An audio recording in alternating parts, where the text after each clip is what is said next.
আসসালামু আলাইকুম, আমি সোফিয়া। আমরা ইতালির প্রবাসী ইউটিউব চ্যানেলের নতুন একটি ভিডিওতে সকলকে স্বাগত জানাচ্ছি। আজকে যে বিষয়টা নিয়ে কথা বলবো সেটি হচ্ছে যে গ্রিন পাস বাধ্যতামূলক করা হয়েছে। গ্রিন পাস যেসব ক্ষেত্রে বাধ্যতামূলক করা হয়েছে সেসব ক্ষেত্রে যদি গ্রিন পাস না দেখাতে পারে কেউ, তাকে অবশ্যই জেল জরিমানার সম্মুখীন হতে হবে। সেই সাথে যারা টিকা দিয়েছেন কিন্তু এখন পর্যন্ত এসএমএস অথবা আউটকোড সহ ইমেল পাননি, অথবা যাদের স্পিড আইডি নেই, তারা কিভাবে গ্রিন পাসটা নেবেন। তো প্রথমে যে কথাটি বলবো, করোনা ভাইরাস সংক্রমণের কারণে পৃথিবীর বিভিন্ন দেশে টিকাদান কর্মসূচি শুরু হয়েছে।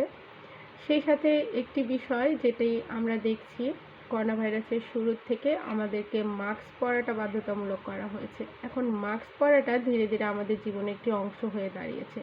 ঠিক সেরকমই আশা করা হচ্ছে যে গ্রিন পাসটাকে আইন প্রণয়নের মাধ্যমে সাধারণ একটা বিষয়ে পরিণত করা হবে। তখন প্রায় সব ক্ষেত্রে প্রবেশের ক্ষেত্রে গ্রিন পাসটা দেখাতে হবে, এবং এই গ্রিন পাসটা যে যে ক্ষেত্রে বাধ্যতামূলক করা হবে এটা নিয়ে এখনও ডেক্রেত বা আইন আসেনি। তারপর আশা করা যাচ্ছে যে বার, রেস্টুরেন্ট, প্লেন ভ্রমণ, ট্রেন ভ্রমণ, বাস, মেট্রো, তারপরে আপনি যদি বিভিন্ন নেগোসিওতে যান, পালেস্ট্রাতে যান, থিয়েটারে যান, সিনেমাতে যান, বড় কোনো ইভেন্টে অংশগ্রহণ করতে চান, কোনো প্রতিযোগিতামূলক আপনার কোনো বিষয়ে অংশগ্রহণ করতে চান, দেখতে যেতে চান, ইত্যাদি বিভিন্ন ক্ষেত্রে আসলে গ্রিন পাসটা বাধ্যতামূলক হয়ে যাবে। এবং বাধ্যতামূলক হওয়ার ক্ষেত্রে সরকার আরেকটি বিষয়কে প্রাধান্য দিবে, সেটি হচ্ছে আপনি কোন অঞ্চলে বসবাস করছেন এবং সেই অঞ্চলের রং কী। আমরা জানি ইতালির সরকার পুরো ইতালিকে বিভিন্ন রঙে ভাগ করে দিয়েছে, যে কোভিডের যে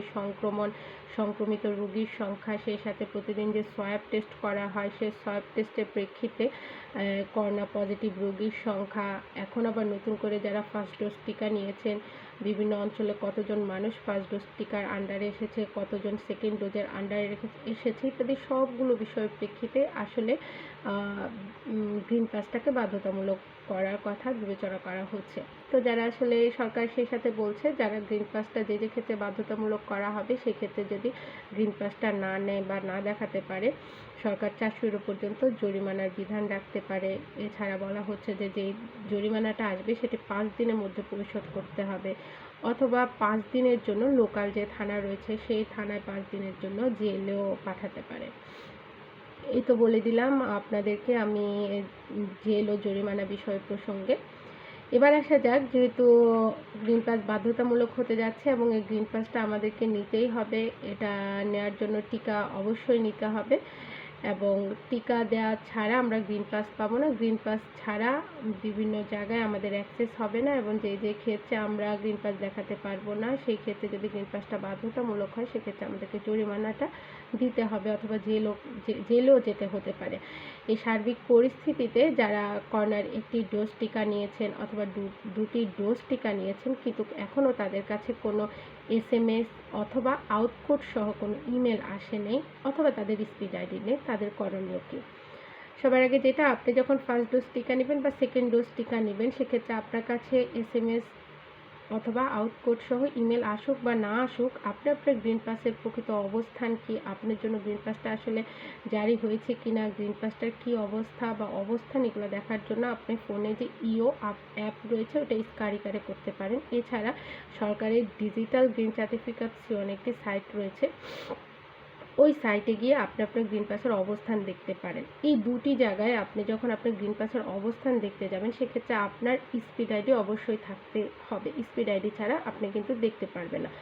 অপরদিকে এসএমএস ও আউটপুট ছাড়া আসলে কিভাবে আমি স্পিড আইডি সহ আমি ইও অ্যাপ অথবা আমি ডিজিটাল গ্রিন সার্টিফিকেশনে অ্যাক্সেস করতে পারবো? এর কারণ হচ্ছে যে ডিজিটাল ট্রান্সফরমেশন বিভাগের দ্বারা তৈরি ফ্রি ইতালিয়ান মোবাইল অ্যাপটিতে গ্রিন পাসটা অটো ডাউনলোড হয় বা অটো লোড হয়ে থাকে, সেক্ষেত্রে আপনি দেখতে পারবেন।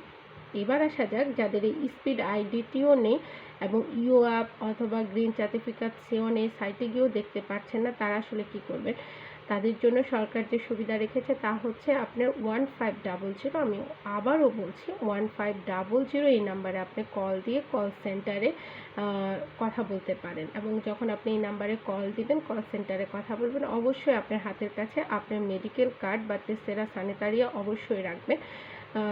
কারণ আপনার সাথে যখন কথা বলা হবে সেই ক্ষেত্রে আপনার এই মেডিকেল কার্ড থেকে যাবতীয় ইনফরমেশান বা বিভিন্ন দাতি বা বিভিন্ন তথ্য আপনার কাছে জিজ্ঞেস করা হতে পারে এবং অবশ্যই হবে। তো সকলে ভালো থাকবেন, সুস্থ থাকবেন, নিরাপদে থাকবেন এবং পরবর্তী ভিডিওর জন্য অবশ্যই আমাদের ইউটিউব চ্যানেলটি সাবস্ক্রাইব করে রাখবেন। ধন্যবাদ।